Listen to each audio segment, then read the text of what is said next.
Doctor Sudheer గారు, మీరు maximum operation వద్దు, వద్దు, వద్దు అనే అంటారు.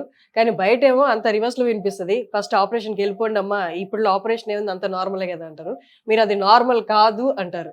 ఎందుకంటారు? ఏ బేసిస్ మీద ఆపరేషన్ వద్దంటారు మీరు? నేనెప్పుడు కూడాను గత 8 సంవత్సరాలుగా ఏ పేషెంట్‌కి కూడాను మోకాళ్ళు అరిగిపోయింది, మోకాలు నొప్పి వస్తుందంటే, ఎట్టి పరిస్థితుల్లో మీరు ఆపరేషన్‌కెళ్ళొద్దు. ఇంకొక మంచి మార్గం ఉంది. ఆ మార్గమే ఈ ప్లాస్మా థెరపీ, పీఆర్పీ థెరపీ.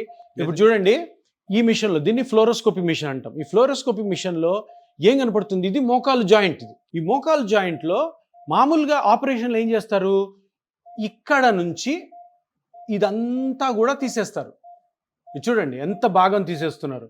ఈ పైన మెటల్ పెడతారు, కింద మెటల్ పెట్టి ఈ బోన్‌కి ఈ మెటల్‌కి మధ్యలో సిమెంట్ వేసి అతికిస్తారు. ఇప్పుడు మీరు చూడండి, ఈ బోన్ తీసేయాల్సిన అవసరం ఉందా? నీట్‌గా ఉంది చూసారా? ఏమీ లేదు, నీట్‌గా ఉంది.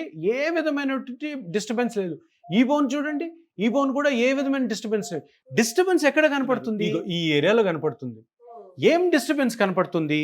ఈ రెండు ఎముకల మధ్యలో ఇక్కడ స్పేస్ తక్కువ ఉంది. ఈ పక్క చూడండి, స్పేస్ ఎక్కువ ఉంది. ఈ పక్క చూసారా, తక్కువ ఉంది.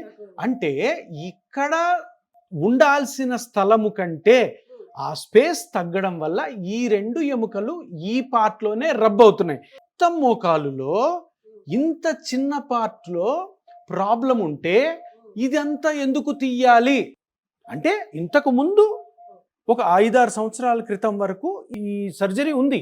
కానీ ఇప్పుడు అంటే ట్రీట్మెంట్స్ మారుతూ ఉంటాయి కదా. మారుతూ ఉన్నప్పుడు వచ్చిన ట్రీట్మెంటే ఈ ప్లాస్మా థెరపీ.